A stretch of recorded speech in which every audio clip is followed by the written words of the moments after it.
republic for which it stands, one nation, under God, indivisible, with liberty and justice for all.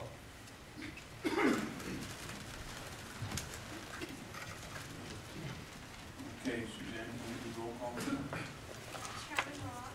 Here. Vice Chairman Drew. Here. Commissioner Lane. Here. Commissioner McBeth. Here. Commissioner McMinch. Here. Commissioner Morai. Here. Commissioner Rain. Here. Commissioner Wallace. Here. And Commissioner Young. Here. And can we have the county writing board stand up and also do it?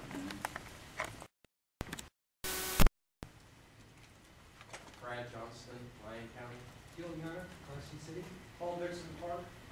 Corey Lively. Joe Graham, Percy. Tom CABMW.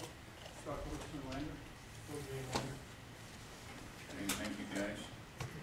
We'll move on to item 2, approval of agenda. Has everybody had time to review the agenda? Any questions on the agenda? Seeing none, this is an action item. I'll take it out in public comment. It's not working. Seeing none, I'll bring it back for a motion. City of Rainer. You wanted to call it like it. Yeah. We have a motion and a second. Any further discussion? Seeing none, all those in favor signify by saying aye. Aye. Opposed? Motion passed unanimously. Agenda item number 3. Former Wildlife District Project, Fred Wright. Retired NDOW employee Fred Wright will present a review of the retirees in the Nevada Department Wildlife District Project. Fred? Come on. Okay. Sorry about that.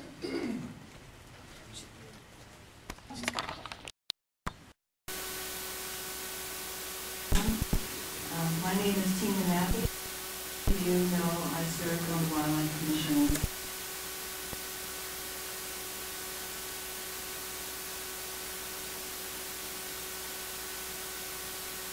This morning asked me to introduce him. I am very pleased to do so.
Legislation, there was a requirement that this new commission nominate the director.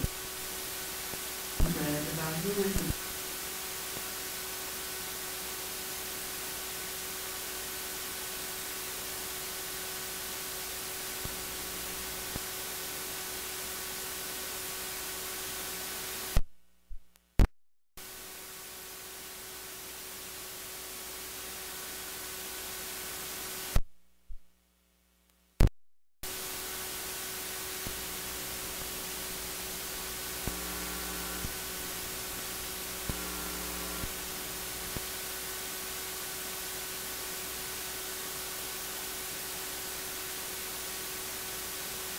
the preservation of our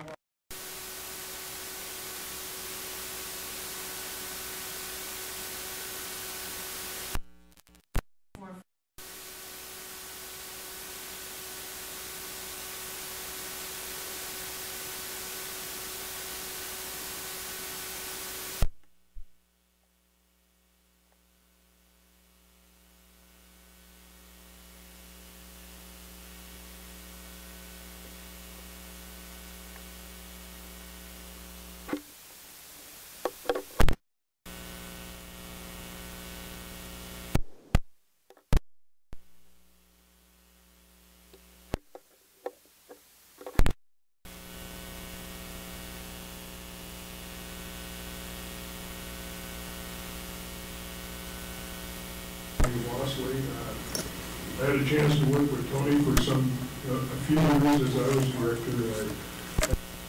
Very honorable man. I know he's a smart guy, and I think he's got great leadership capabilities, and I think he'll serve you well.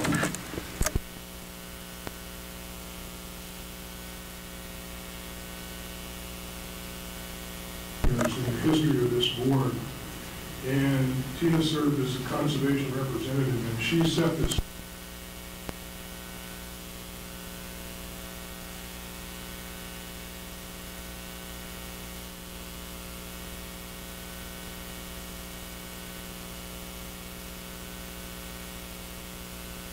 And everything that has to do with wildlife, and she really is a champion of the cause of wildlife in the state and has done a heck of a job.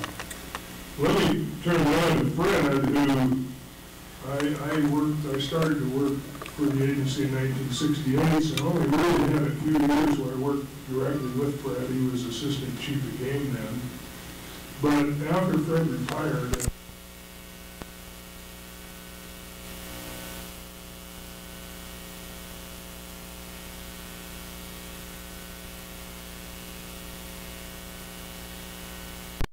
ones that usually get you in trouble. And we served together for a number of years on the state.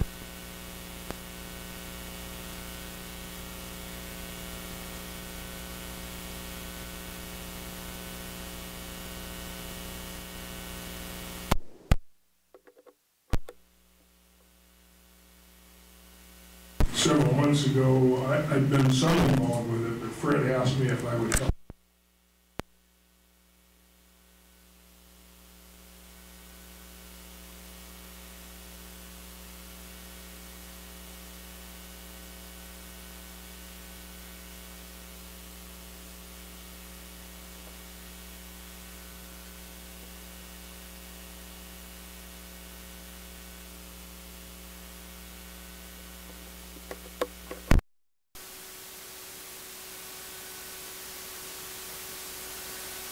I am kind of co-chairing the effort because lots of people put in a lot of work on this.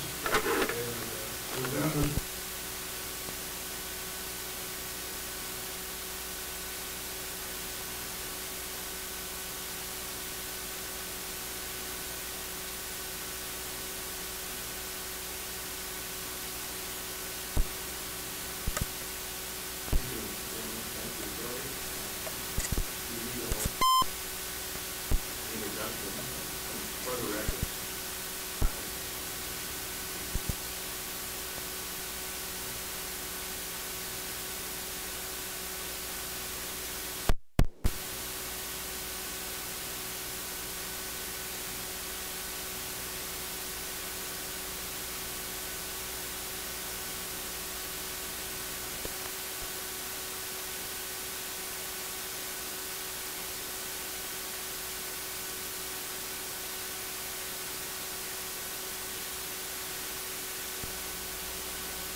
the commissioners, a lot of regional and staff meetings, put pictures.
Chart that shows from year 1936-46 to the end of how many people the department employed, and you'll see that with the advent of being eligible for federal aid in this state in 1947, that we begin to grow.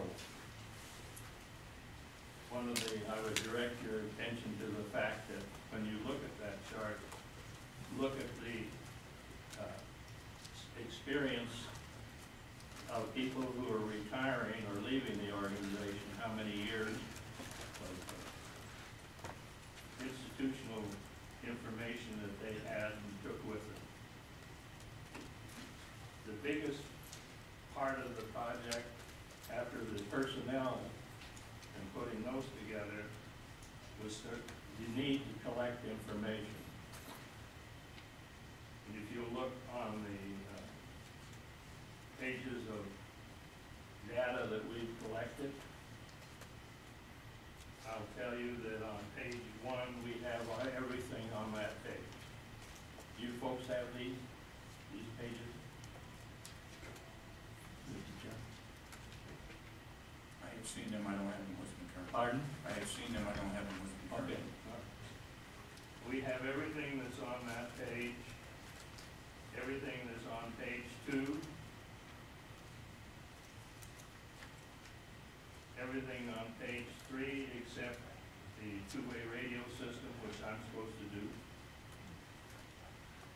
Everything on page 4 is where all the activity is, and I'd like to explain a couple, and I'd like to, with the chairman's permission, have George Tsukamoto come up in a few minutes and explain one of his important contributions. When he returned from the state of Washington, I called to him and explained what we were doing on the history project, and asked him if he would do something on big game introductions and transplants. So I'd like to have him tell you some of that. Within this group, in page 4, if you do have it, is aircraft use in Nevada's wildlife management. I have 13 retirees that are working on that, like Jim Jeffress, who has done 3 different documents on that. Of those 13, we have 377 years of institutional knowledge and an average of 29 years per employee contributing to air operations. And in regard to activities of the Fisheries Division, they just completed a history from 47 to 1980 covering fisheries activities. And they had 8 individuals with a number of 263 total years and an average of 33 years of institutional experience. The other big project is the one that George is doing. And if that, if you may, I'd like to have him come up for a few minutes and give you some insight on that. And then I'll finish with a couple of things. George?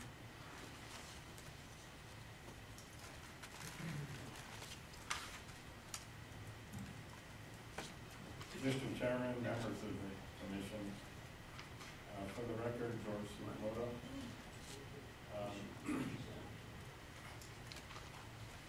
It's a pleasure to stand before you today and talk a little bit about some of the activities that the Department of Wildlife has been engaged in over the historical period. And one of the areas that I have great interest in was about big game tracking and transplant programs in the state of Nevada.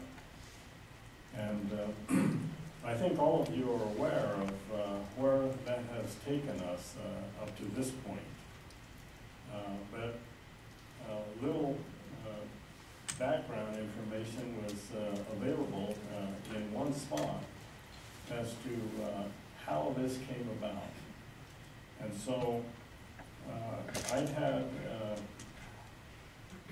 in the back of my memory about how important it was that we might record this for the history of this agency, because it was a major effort that involved a lot of people, and not only commission members, county advisory board members, sportsmen throughout the state, non-governmental organizations such as the Fraternity of the Desert Bighorn,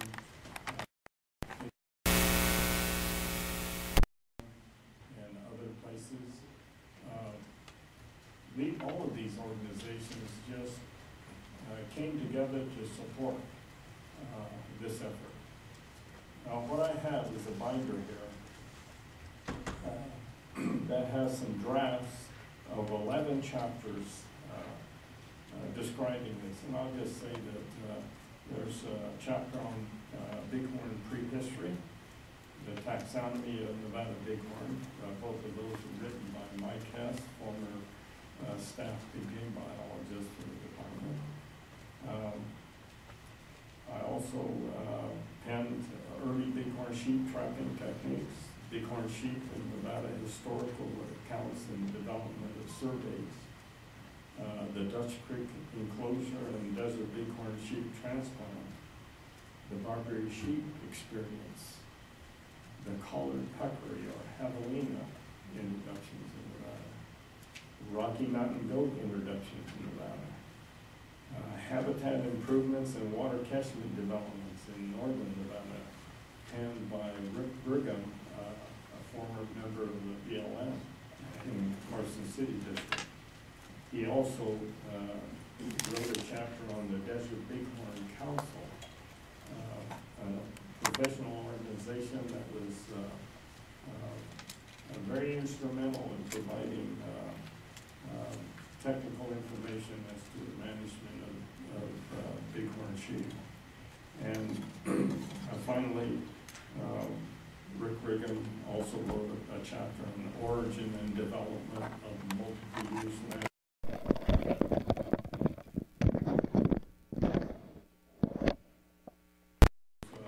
Integral part of accommodating big game trapping and transplant efforts in the state.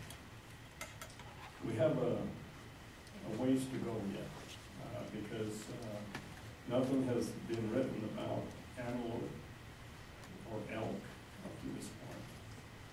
And those are two major efforts that will require some historical documentation.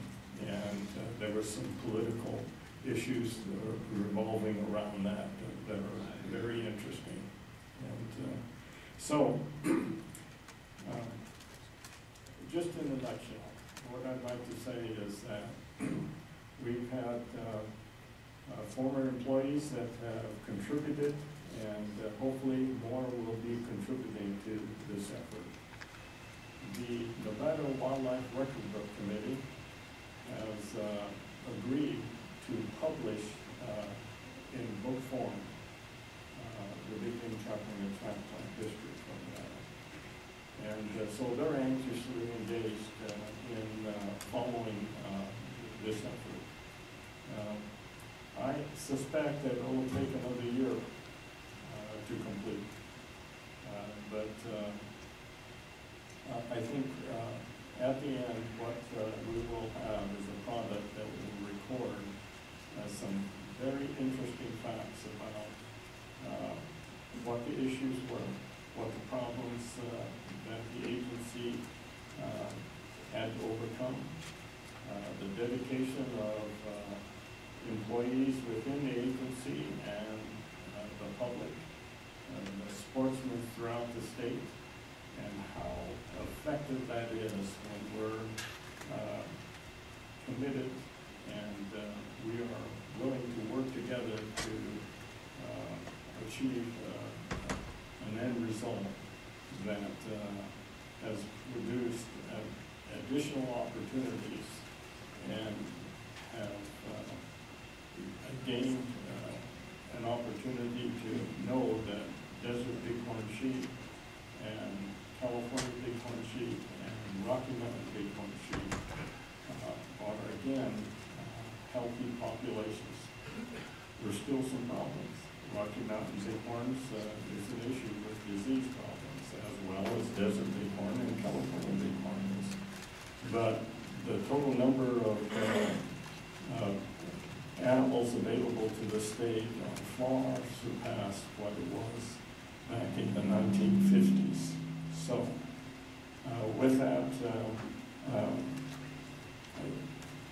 I'm making a pitch to former employees and commissioners as well to provide any historical facts that they might have about the department as a whole to assist in Fred Wright's effort, but also in big game trapping and transplant and any other areas of focus that we might not be aware of. Thank you very much for your time. Thank you. For the record, Fred Wright again. Just to wrap this up in a hurry, I saw the product of some of what George was talking about last Wednesday of this week. I directed my daughter and son-in-law, we all three of us went down to Kingston Canyon down on Highway 26 because of the rain. We went up Stone Cabin Valley to Hot Brick, went through Hot Brick Canyon, which I had not been through since I was back in the early 50s. And the product of what George was talking about was in the green area, the pasture area, were about 70 bighorn sheep that were introduced here. A few were introduced a few years before that. Proof's in the pudding. One other document that you received was the concerning air operations, but it was the history of wildlife management, or lack of wildlife management from the time we became a state. We had fish commissioner, we had a fish and game commissioners, and everything was county oriented until 1947 when we became eligible for federal aid. And if you read through that, you'll paint the picture of what passed and what the potential is and what we have in the history project of what we've accumulated since 1946. and where the state was getting some revenue from hunting and fishing. So it's all there, and what George and I and Willie and all are talking about is that a lot of ground's been plowed.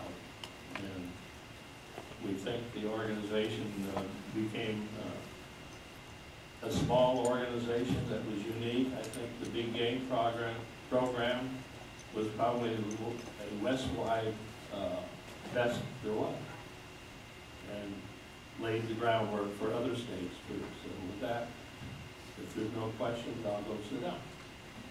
Anybody have any questions? Seeing none. Mr. Wright, you and Tina and Willie and everybody involved in this project, I can't thank you enough. I can't thank you for the project you've undertaken in getting us this history, but also the work that you guys did. You provided us a model that we're trying to carry forward today and do the best for wildlife. And I can't think of any other state agency that the retirees would get together as a group to do something as important as this. It shows that you weren't in it for the money or the career, you were in it for the wildlife and the passion you had for the resource. And I don't know how to thank you enough. No, that's enough, because we appreciate it. We did what we did because it was the thing that we grew up for. So thank you, and I'll sit down. We just hope that what we do going forward can represent what you've done in the past. One thing I would comment is that over the years, the department would take group pictures of the commission. I don't know whether you do that now or not, but you might want to keep that in mind for the record. We'll start so we can get a new record of that going. Pardon? We'll start doing that so we can have a new record going forward. We might have missed a few years, but There's going to be a void. we'll get it going. Thank you, Mr. Chairman, for giving us this time and for your insightful words. I think somebody once said, I'm not sure who it was, how do you know where you're going if you don't know where you've been? And we're working on that. And it is a work of passion, and I think you realize that. So, again, thank you. Thank you. Commissioner Drew? Just to follow up on Commissioner Robb's comments, and I'll say it as a young guy, it's very important for me to learn that history and understand it and appreciate what's been done before we got here in the context of the project we're working on now. So I truly appreciate that. But beyond that, I think anyone who's in this business from the commission side, from a personal side, from an NGO side, or from a professional side of the department, really the grand measuring stick is what you leave behind to the next generation. With that being said, you guys definitely hit that goal, and I'm sure appreciative of it. So thank you for all your hard work, not just on the project, but for everything you've done for wildlife since the department. Anybody else have anything?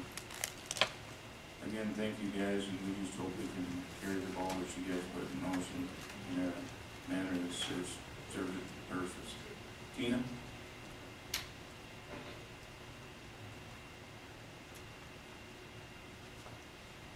Mr. Chairman, Tina Nabby again.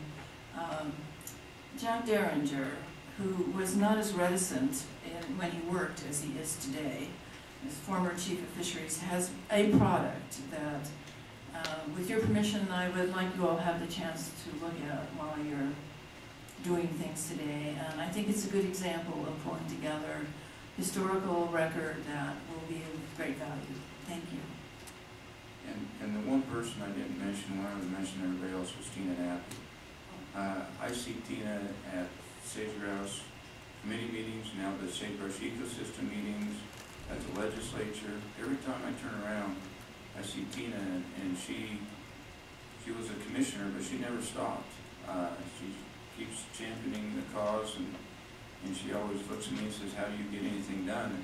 And if she's asked me that, I ask the same question.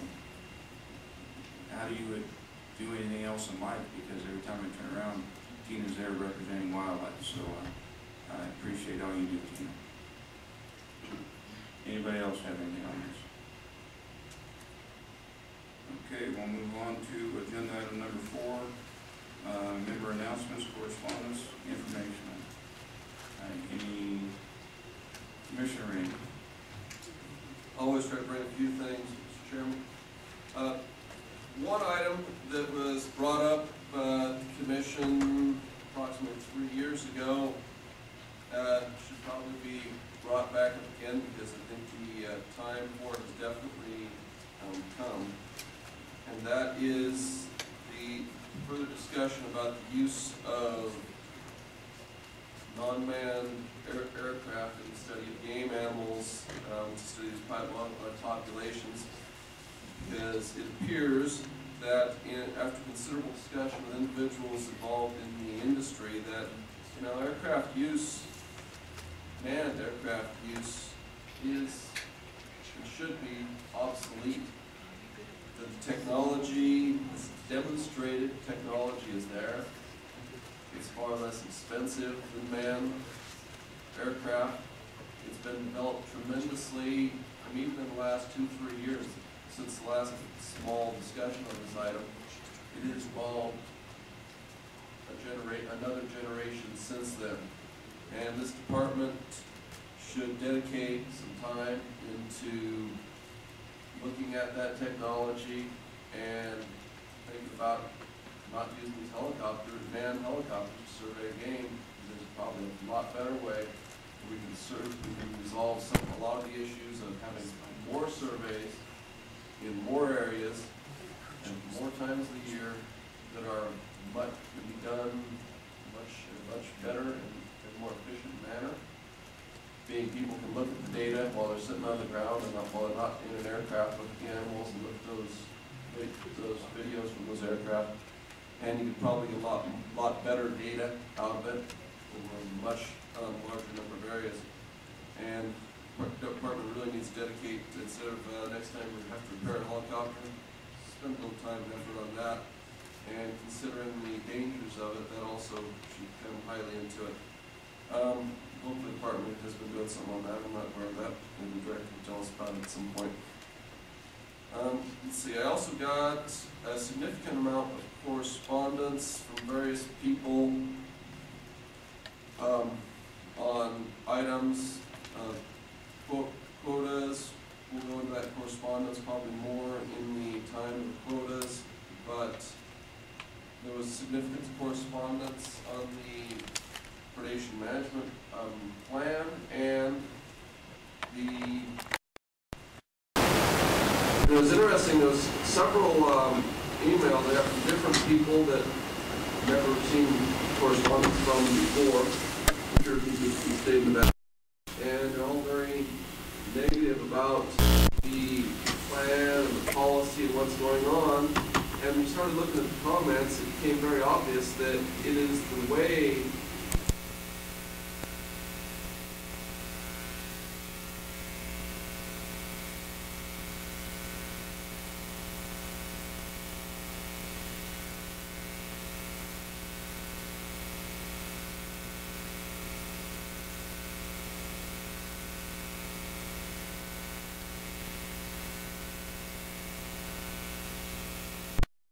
not knowing who wrote all those paragraphs. People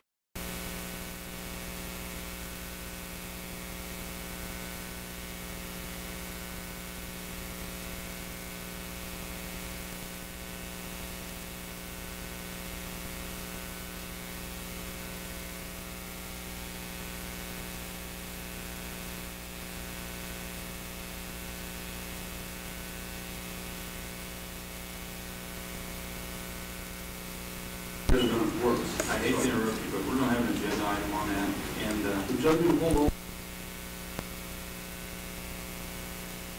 let's hold until that agenda item. I worry a little bit about my correspondence because some of it is referring to prior meetings, and we can talk about that. The stuff happened at prior Heritage Committee meetings, and will that still be covered in that agenda item? Yeah, I'd like to hold agenda item, still that agenda item. And that's the previous one, not what we have. If we have an agenda item, a Heritage Committee meeting, or a Wildlife Damage Committee meeting, I can go ahead and present that stuff at that time. Okay, I want to make sure that. And let's see, there was also some other correspondence I'd like to recognize that we have been getting in. I'd like to say there's the minutes of a few of the counties. Some of them I hopefully we can get.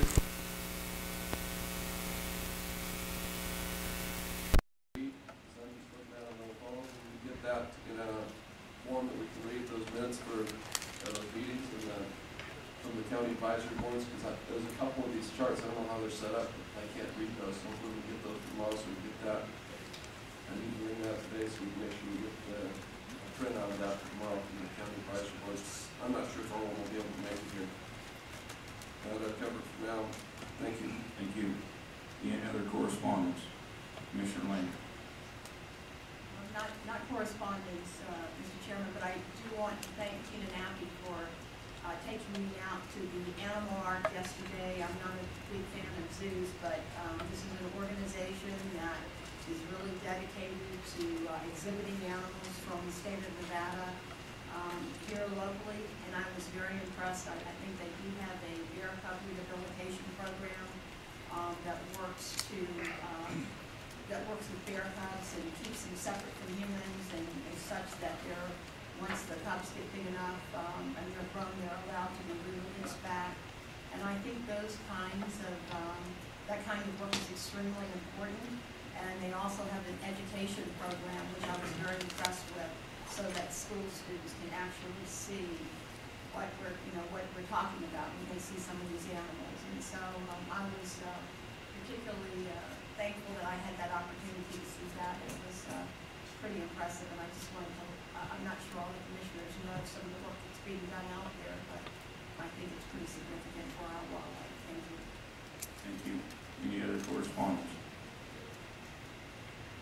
Seeing none, we'll close that agenda item and we'll move on to agenda item number 5, county advisory boards, member items, informational. Do you have anything you want to see on the future agenda?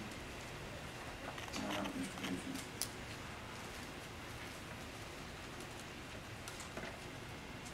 For the record, Paul Dixon, CAB. In our meeting the other night, we always have up front kind of non-commission agendized action items and things we'd like to discuss about. One of the things that we talked about on our CAB had to do with a recommendation by one of our board members that the Department of Wildlife, either on their website or something, start putting out a disease report. Something that talks about, what is the incidence of Lyme disease, hantavirus, parvo. We have a big parvo outbreak in southern Nevada right now, and those sort of things. Do something that's a little more educational. And when I brought this up, Pat Cummings said that Peregrine, Tony was very interested in coming down and doing something, so I will check with Peregrine and find out whether it's the June or August meeting that I can get her to come down to Clark County and give a presentation on that. The other thing that we talked about, and I'll ask Tony this, is that, and Suzanne, I don't need to put you on any spot here with this, so please don't take it this way. We used to receive the trap line as a correspondence that would come as an email to us, and I know that we've had changes in management and other things. We haven't been receiving that on a regular line, and some people have asked where they could get access to that or how they get access to that easily, so maybe if there's a link you can send where I could, when I know, if I know a publication schedule, I'll take making sure it's distributed. I just want to make sure we can get that piece out to the staff on those things, okay? And finally, the Nevada fishing guides raised some concerns in our public comment period about having to obtain both Arizona and Nevada guiding licenses to guide on Lake Mead. And I was hoping to get Robb or one of the senior staff to give a presentation at one of my next meetings on that and in the agreements that we have with Arizona, so that if there is any recommendations we'd want to come back to the commission review with, we can make those, but I need by CAB and the public to have all the facts before we do that. Thank you. Thank you. Gil? For the record, Gil Yoder, Carson Advisory Board. At our meeting this past Monday night, we had a report from the Tri-County Wildlife Working Group, and this is a group composed of representatives from Douglas County, Carson City, and Washington Washoe County advisory boards, and they talk about issues that pertain primarily to the three counties that have brotherhood up there here in northern Nevada.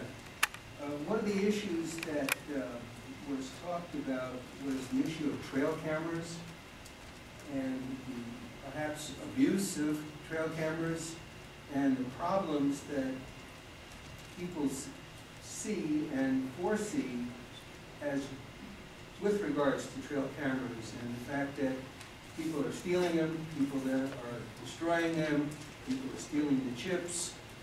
They're worried about using satellite communications for somebody remotely to be able to view what the trail camera images have been picked up. And they even talked about an issue, I think, that Commissioner Rain brought up, that with the advent of drones and the availability of drones, will that be next? We know we have regulations that prohibit spotting, during the hunting season, but I don't know if that addresses drones. But it's just some of the issues that the working group brought up that I think, bears consideration in future agendas regarding the use of trail cameras. I know we had a presentation a couple of years back by Chief Game Warden Bonamici, and maybe we need to look at the regulations or start thinking about regulations on the proper use and etiquette of trail cams, and particularly during archery season when we have archers, in blinds, in certain areas, and then somebody drives up with their trucks and wants to go get their chip out of the trail camera. I mean, there's been a lot of issues, a lot of concern from different groups regarding the use and proper use of trail cameras. Okay. I did get, as an update to that, I did get some correspondence from Douglas County CAB on this, and this is something I've spoke to Robb Bonamici about a few times, and we're going to be working on that, possibly bringing some draft regulations forward, and it's going to be a hot topic. There's going to be a lot of emotion on both sides of that issue, and but I'm hearing a lot of complaints about it, and when I hear that many complaints, it's time to at least talk about it. I can't say it's going anywhere, but we're going to talk about it. I appreciate that. Thank you very much. Okay, thank you. Any other county advisory boards? Seeing none, we'll close that agenda item and go on to agenda item number 6, approval of minutes for possible action. Has everybody had a chance to review the February 1st and 2nd minutes? And then I believe there was an update provided on that.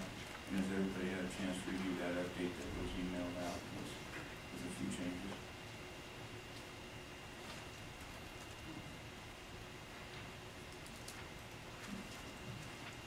I think I missed the update. What was the update?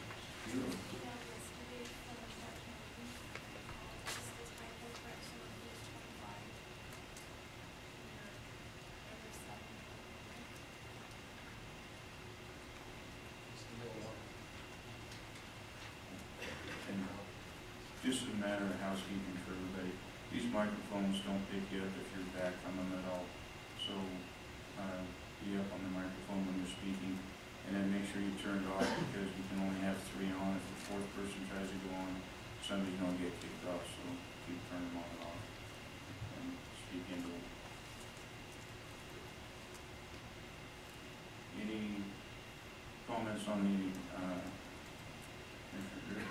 I just had 2 potential corrections. One was on page 5, where it talks about the fiscal year 2012 Federal Management Report. I'm not sure if that should have been 13 or not. And then page 35 is a pretty small thing that talks about Commissioner Macbeth's seconding a motion. It's the 3rd motion from the top, and then it doesn't talk about I think that's it. Those are the only 2 items I got, but other than that, this was obviously a huge package, and I appreciate the staff's help on it. any other comments?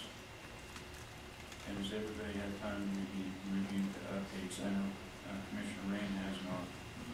So It was just one hit on 25, but yeah, it's one. Was it one? That was it? Okay. This is an action item. I'll take it out to the public. Anybody have a public comment on the minutes? Seeing none, I'll bring it back to the commission for a vote, or a motion.